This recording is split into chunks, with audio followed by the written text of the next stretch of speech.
Thank you, Cathaoirleach, and of course I know Michael Rainey from Carlow County Council. I want to welcome Michael, and of course I know Anne, who worked in the HSE in Kilkenny and Carlow for years as well, and of course Bernard, so I have to be very nice today.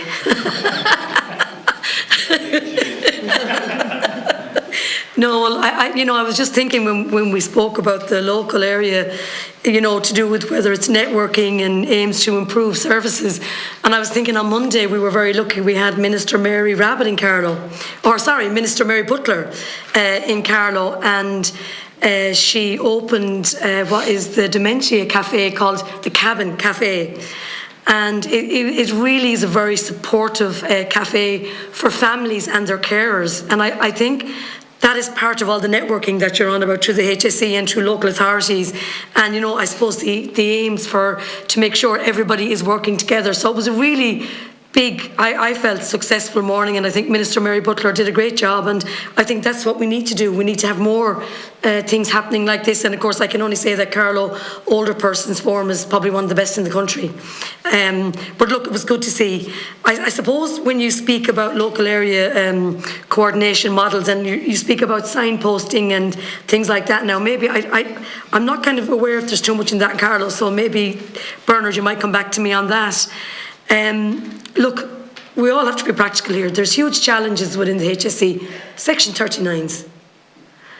And I know there's staff retention, and I know funding and services, and there's no question about it. It is an absolute, I suppose for me as someone that's fighting for services every day and trying to, get work done. And I spoke about this before, I think, to yourself, Bernard, where I had a family I know so well, and of course they themselves were getting older, and they have a son that needed 24-hour care, but they did it for years. They just couldn't do it anymore.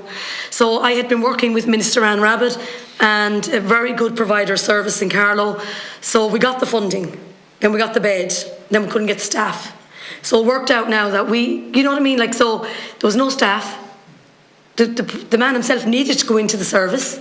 The family, the mother and father were distraught, and I've had a few cases of this now, so I'm just wondering how can we do anything in that line to try and help a family that are so tormented, that have always been there, didn't want to do this, but they just had no other choice.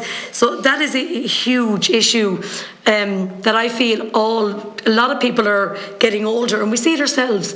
Like, it's great that people are living longer, but that's bringing huge challenges to the system. Huge challenges, whether it's through the HSE, whether it's through services, and even through local authorities. So we have a lot of challenges there now, and I know at the moment, and I'm sure at the moment just with the HSE, our emails are not being answered at the moment, and that's, trying to get a bit of information, but that's okay. But there is challenges within the HSE, and I can just say within my own area, Carlow, we really need to get more funding. We need to have a lot more services for children with disabilities, and we were promised a building, and I know Michael is aware of this, as Anne is, Holy Angels, which provides an absolute excellent service to young children, and it's to be built on Kelvin Grove, and it's in the capital plan. But look, I can't get a date. I don't know when it's going to start. The building they're in at the moment is not fit for purpose. So there's huge challenges within the HSE. But look, I know this is about housing today too. So now, Michael, I'm going to come to you. So I see at the start, Anne-Marie spoke about 2,472 allocations. This is nationally now. Do you have the breakdown of Carlow Kilkenny? And if not, could I have it? And I just felt, and I'm after having a few cases of this recently, where I have children with disabilities, maybe it's true the mother and father have their own private home, and they would apply to Carlow County Council for a grant. But to get a child's occupational therapist, Carlow County Council don't have one. I'm just wondering, does any other 31 local authorities have one? While we have occupational therapies, there's no question about that. But to actually get a child occupational therapy, and we are working with children here now. We are talking about young children now with disabilities that are looking for grants.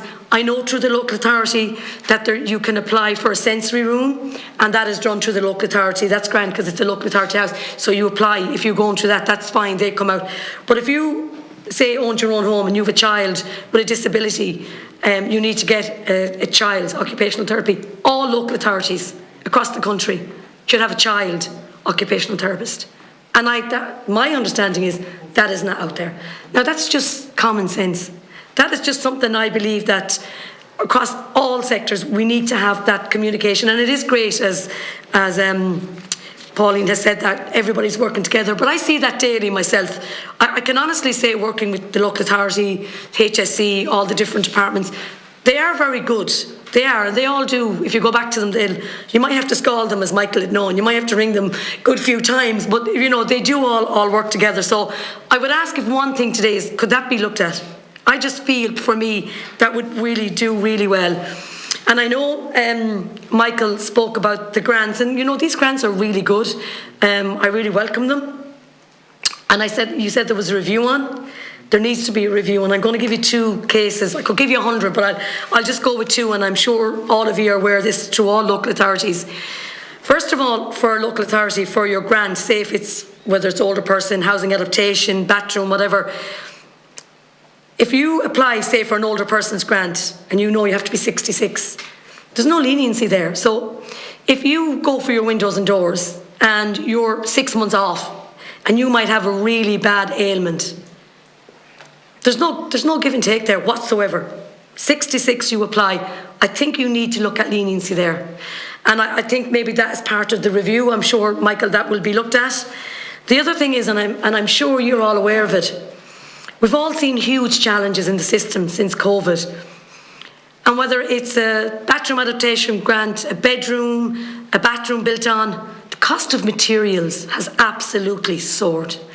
And what I'm finding is, when people are coming to me, they just can't afford to pay the extra money now to get the grants done. They just don't have it. And what's happening is, grants have gone up. The grants haven't changed itself. The 30,000 top, that's what you get. In Carlow anyway, it's 30,000 for a bathroom adaptation grant or a bedroom together. And then bathroom adaptation grant could be different on size. But there's no way you're going to be able to pay it. So the issue is there going to be extra funding through the work that you're doing, working with the HSE, working with the department, to make sure that the grants now that are available for people that are applying for them have absolutely nearly doubled, and we'll have to go up at least 10,000 anyway. It's just unreal. And I'm just wondering, is that's another thing. These are simple things today, because I know a lot of the questions I was going to ask has been asked, but these are things that I believe really, really need to be answered. The other thing is, and we talk about, this is my last question now, because I know Aaron and we have a PP meeting as well, but define for me, if you're a family and you have a child or an elderly person with a disability and you're on the housing list, define for me how you're up the list.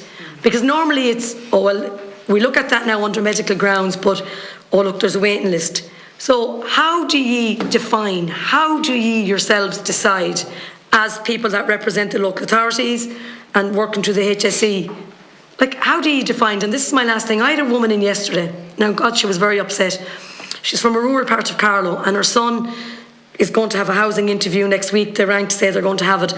And the chap is being assessed. We're trying to get him into services. But how could I say to her, I don't know when he goes on that housing list if I can get him an apartment where he can be near his services. How am I going to, like, I know there's not housing there, and I understand that we have to work on that, but the challenges that you see daily, and these are daily challenges that I see myself and as other members of the House would, how do we overcome them? Like, we need to start on the ground, and we need to start fixing things on the ground a little bit better, I think, and then of course working with all the other areas. But again, I want to thank everyone. Now, Michael, I wasn't too hard on you now, because I know I have to ring you tomorrow. Very good. Thank you, Jennifer. Bernard, I say without comment. Bernard, you might. Look, you're absolutely right in relation to the staffing. It is a core part of how we support people, and recruitment and retention of staff is very challenging. So in relation to Section 39, Okay, so there is a WRC agreement, and that I think had two parts to it. One was a commitment to pay to begin to bridge the gap, and then a commitment to a renewed process. So from a HSE perspective, in terms of the agency's refund, we're actively working with the department to release the funding that has been approved to meet that. And I think the building momentum talks were then the new building momentum talks were intended to also incorporate the next phase, and we'll have to see what the outcome of that is. But I certainly would hope that the commitments that were made towards ensuring that people are paid a fair wage for fair work, equitable 100%. To what others are done. Yeah. Like until we do that, we're constantly going to be dealing with this challenge. And I think we have a very rich Section 39 sector who can offer a lot of potential in terms of services delivery, have a long track record of doing it, and I think there are things we can do that and they're that important, would help. aren't they? They're so important. Absolutely, and would certainly help in terms of recruitment and retention for those organisations, while at the same time saying that like the kind of developments that we need to happen and that we're looking to happen over the next number of years in disability services will require significant numbers of additional staff. And it is challenging at the moment, and you'll have heard it from other sectors other than health and social care as well. We're all competing for a pool of people that's actually quite limited, and I think we have to constantly look to our international recruitment and be innovative, I think, in terms of work design in order to ensure people that we have the people that we need to provide the services.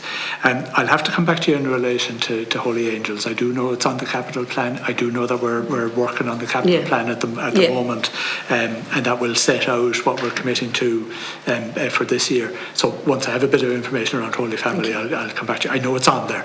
Okay.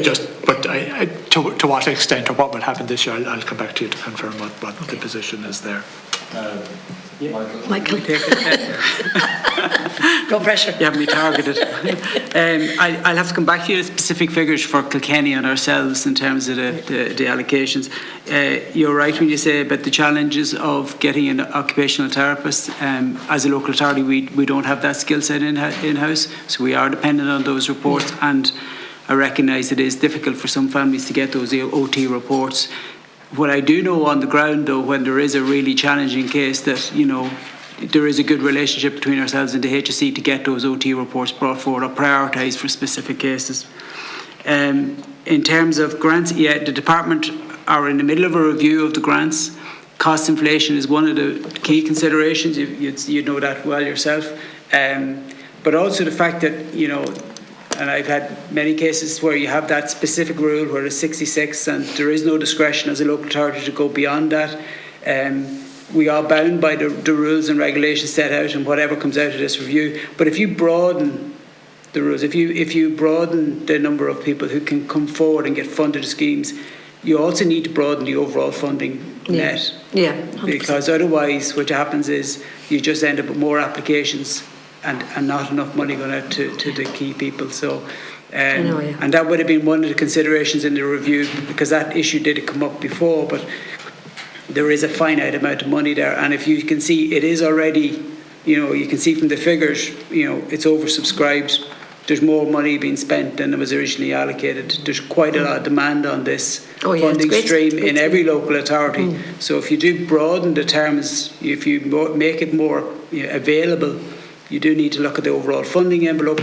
And then, as we said, there's a challenge for us as local authorities because we have to provide the matching funding. And again, that's what we'll be looking for, the 100% funding from the department that would take that pressure off ourselves. Okay. And I think that's all I have. I'll be with my other cases to you tomorrow. Yeah.